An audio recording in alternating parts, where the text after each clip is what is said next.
சமையல். இன்னைக்கு நம்ம சமையல் எது செய்ய போகிறோம் அப்படின்னா உடலுக்கு ஆரோக்கியமான சோள பணியாரம் செய்ய போகிறோங்க.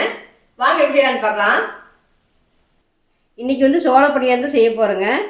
சோள பணியாரத்துக்கு நான் வெள்ளை சோளம் எடுத்துருக்கேனுங்க. அது 250 கிராம் இருக்கும். அது ஒரு கப் எடுத்துருக்கேன். அது 1/4 கப்பு பச்சரிசி எடுத்துக்கலாங்க. அதே அளவு 1/4 கப்பு உளுந்து பருப்பு எடுத்துக்கலாம். 1 ஸ்பூன் வெந்தயம் எடுத்துக்கலாங்க. பாருங்கள், 4 பொருளையும் போட்டு நான் ஒட்டுக்கா ஊற வச்சுட்டுங்க. ஒரு 4 மணி நேரம் ஊற வச்சேன். அதுக்கப்புறம் 2 டைம் வாஷ் பண்ணிவிட்டு நான் எடுத்து வச்சுக்கிறேனுங்க. இது நம்ம கிரைண்டரில் போட்டு அரைச்சி எடுத்து வந்துடலாம். நான் தோசை மாவு பார்த்துக்கு அரைச்சி எடுத்து வந்துடலாங்க. பாருங்கள், மாவு அரைச்சி எடுத்துகிட்டு வந்துட்டேன். அதுக்கு தேவையான அளவு உப்பு போட்டுக்கலாங்க. உப்பு போட்டு நம்ம கையிலே கலந்து விட்டுடலாம். இல்லை கையிலே கலக்கிறப்ப தெரியுங்க, நல்லா மாவு நல்லா பிடிக்குங்க. மாவு உப்பு போட்டு கலக்கி வச்சுட்டேங்க. இது கட்டு போட்டு மூடிடலாங்க. 4 மணி நேரம் இருக்கட்டுங்க. அதுக்கப்புறம் மாவு புளிச்சிடும். அதுக்கப்புறம் பார்க்கலாம். பாருங்கள், அரைச்சி வச்ச மாவு 6 மணி நேரம் வச்சுருந்தேன். நல்லா புளிச்சிருச்சுங்க. பாருங்கள், இந்த அளவுக்கு நல்லா லைட்டாக புளிச்சு வந்துருக்குது. நல்லா கலக்கி விட்டுடலாம்.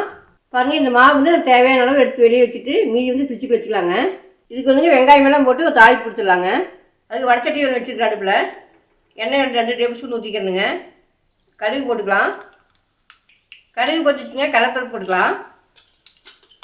கடலைப்பருப்பு உளுந்தப்பருப்புலாம் கொஞ்சம் தாராளமாக போடுங்க, அப்படியே நல்லாயிருக்கும். அடுத்து உளுந்தப்பருப்பு போட்டுக்கலாம். பாருங்கள், கடலைப்பருப்பு உளுந்தப்பருப்பு செவந்துருச்சு. அடுத்து வெங்காயத்தை போட்டுக்கலாங்க. பெரிய வெங்காயம் பொடியாக கட்டி வச்சுக்கிறேன், அது போட்டுக்கலாம். அது கருவேப்பிலை போட்டுக்கலாங்க. பச்சை மிளகாய் குட்டியாக கட்டி வச்சுக்கிறேன், அதையும் போட்டுக்கலாம். போட்டு நல்லா வதக்கி விடுங்க. பாருங்கள், வெங்காயம் போட்டு 1 நிமிஷம் வதங்கிடுச்சு. அடுத்து கேரட் துருவி வச்சுக்கிறேங்க, அது போட்டுக்கலாம். கேரட் ரொம்ப போடாதீங்க, சின்ன கேரட்டை போட்டுக்குங்க, இல்லாட்டி பணியாரம் இனிக்கும். மீடியம் ஃப்ளேம்லேயே வச்சு 1 நிமிஷம் வதக்கி விடுங்க. கேரட் போட்டு 1 நிமிஷம் வதக்கி விட்டுட்டுங்க, நல்லா வதங்கிடுச்சு. அடுத்து ஒரு கைப்பிடி அளவு கொத்தமல்லி தழை போட்டுக்கலாங்க. நல்லா பொடியாக கட் பண்ணி போட்டுக்குங்க.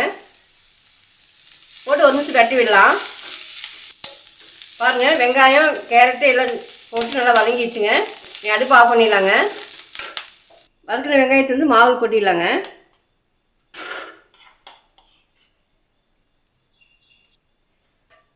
போட்டு நல்லா மிக்ஸ் பண்ணிடலாம். நல்லா கலக்கிட்டேன். நீ பணியாரம் ஊற்றிடலாங்க. பணியாரத்தில் அடுப்பு வச்சுக்கிறதுங்க. கல் சூடாயிடுச்சு. நம்ம எண்ணெய் விட்டுக்கலாம். எண்ணெய் தாராளமாக விடுங்க, அப்போ தான் பணியாரம் நல்லா டேஸ்ட்டாக இருக்கும். அடுப்பை மீடியம் ஃப்ளேம்லேயே வச்சுக்கோங்க.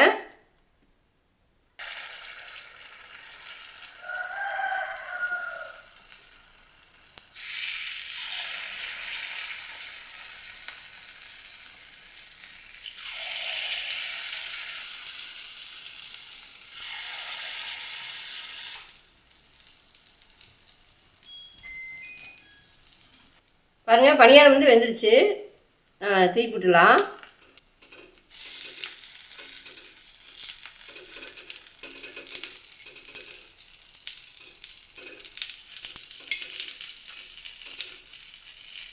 அடுப்பு குறைச்சே வச்சுக்கோங்க, அப்போ மாவு உள்ளுக்குள்ளே வேகுங்க. இல்லாட்டி மேலே கறிக்கிடும், உள்ளே வேகாது. சோளம் உடம்புக்கு ரொம்பவே நல்லது. நம்ம அடிக்கடி இது செஞ்சு கொடுக்கலாம் குழந்தைகளுக்கெல்லாம். பாருங்கள், பணியாரம் வெந்துருச்சு. நம்ம எடுத்துடலாம்.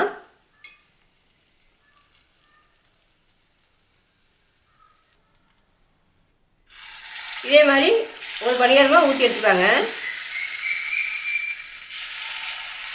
மறக்காமல் அடுப்பு மட்டும் கம்மி வைக்குங்க. அதிகமாக வச்சிங்கன்னா தீஞ்சு போயிடும். முடிஞ்ச அளவுக்கு நம்ம முழு தானியங்களாக யூஸ் பண்ணி பழகிக்கணுங்க. அதுதான் ரொம்ப சத்துக்கள் அதிகமாக இருக்குது. முடிஞ்சளவுக்கு குழந்தைகளுக்குலாம் சின்ன வயசுலேருந்தே சத்தான பொருட்கள் கொடுத்துட்டா அவங்க நல்லா வளர வளர நல்லா ஆரோக்கியமாக இருப்பாங்க. பாருங்கள், அடுத்த பேட்சு வெந்துருச்சு. நம்ம எடுத்துடலாம். பாருங்கள், சோள பணியாரம் ஊற்றி எடுத்துட்டேன். ஆரோக்கியமான சோள பணியாரம் ரெடி ஆயிடுச்சு. இது ரொம்ப உடம்புக்கு நல்லதுங்க. நம்ம அடிக்கடி செஞ்சு சாப்பிட்லாம். அது கூட தேங்காய் சட்னி வச்சுக்கலாங்க, ரொம்ப நல்லாயிருக்கும். கொஞ்சம் கார சட்னி வச்சுட்டா ரொம்ப டேஸ்ட்டாக இருக்குங்க. இன்றைக்கி வந்து நான் தேங்காய் சட்னி காய் சட்னி தானுங்க நான் சோள பணியாரத்துக்கு வச்சுக்கிறேன். நீங்கள் இதே மாதிரி செஞ்சு சாப்பிட்டு எப்படி இருக்குன்னு சொல்லுங்கள். நான் சொன்ன அளவுகளோடையே செஞ்சீங்கன்னா ரொம்பவே நல்லா இருக்குங்க. செஞ்சு பார்த்துட்டு எப்படி இருக்குன்னு கமெண்ட் சொல்லுங்கள். பிடிச்சிருந்தா நம்ம சேனல் சப்ஸ்கிரைப் பண்ணுங்கள், லைக் பண்ணுங்கள், உங்கள் ஃப்ரெண்ட்ஸ்க்கெலாம் ஷேர் பண்ணி விடுங்க.